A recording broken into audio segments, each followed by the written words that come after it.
It was 1994. My brother and I loved video games, especially Ultima Underworld 2.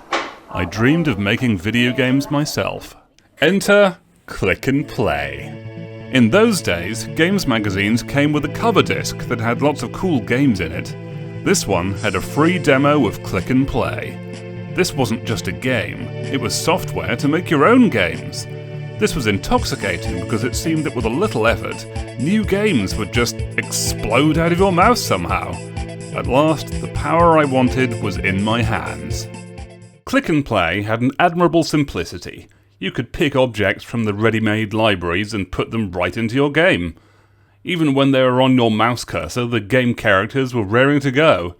It was possible to make something playable in a few minutes. Our dad suggested getting the full version of Klik and Play so we could save our creations, and the rest is history. The first thing we ever made was Alaric the Viking, which was based on our bedtime stories. It was hardly a masterpiece, but at the time it was thrilling just to be making anything. Playing Super Mario World on our cousin's SNES inspired us to recreate it in Klik and Play. I particularly liked the cape that let Mario glide and fly, so I tried to reproduce that in Klik and Play's platform movement controls. It wasn't as good as the real thing, though. That became the challenge. How do you take something that inspired you and make something just as good, or even better? The trouble with Klik and Play was that you didn't get much control over the details of your game. You could set up a basic platform game movement in seconds, but this had well-known and obvious bugs. As my ambitions grew, Klik Team's software grew with them. In 1996, The Games Factory was released, and my brother and I scrambled once again to use the new tools. The Games Factory came with some cool-looking demos. When I examined them, I found they weren't using the old Klik and Play functionality for their controls. I'd have to program my own movement to take control of my games. I made more than 30 games in the Games Factory era. A lot of my projects were dead ends, but each time I was refining my skills and learning how to make better games. Once I had a few games I was proud of, I set up a website.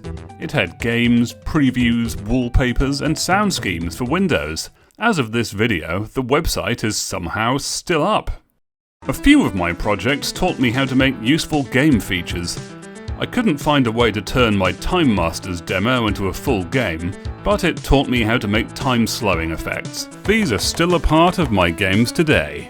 As I grew, I became more disciplined and finished more of my games. Maximum Carnage Ball 2 even got onto a cover disc for PC Gamer. I'd always loved cover discs on magazines. Now one of my games was in one. One game that turned out to be very important was Lone Star. And yes, it is named after the character in Spaceballs. I wanted to make a game like Solar Winds, where you could freely explore in space, but at the time there were too many problems I couldn't solve. I couldn't make it fun. Yet. Eventually, I got a job as a games tester at a mobile phone games company. Working there inspired me to create Super Space Slayer and Super Space Slayer 2, using Klik Team's next big product, Klik Team Fusion 2.5. Making these games was difficult and sometimes even painful, but this is where I learned to stick with problems until they were solved. The Super Space Slayer games aren't available on Google Play anymore, but there is a Steam version of Super Space Slayer 2 that has joypad controls, and you can get the demo for free.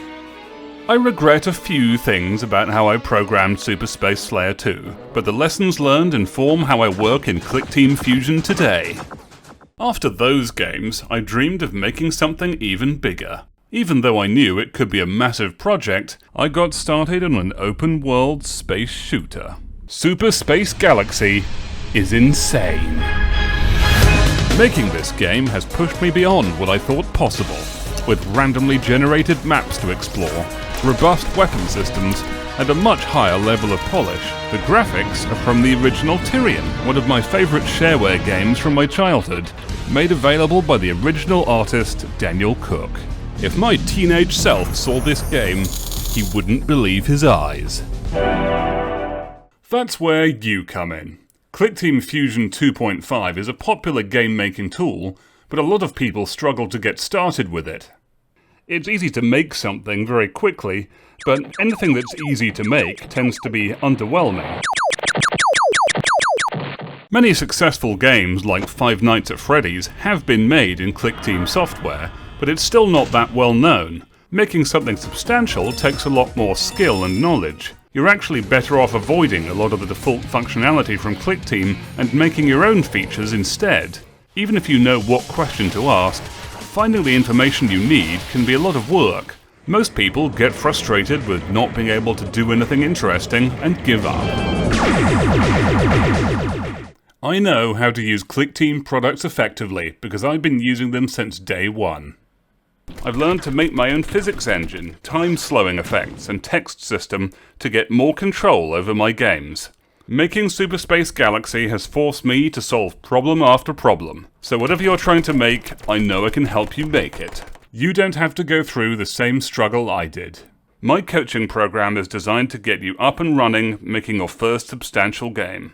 I'm so sure that I can help you that your first call is free. I promise to double your progress in your game or your money back.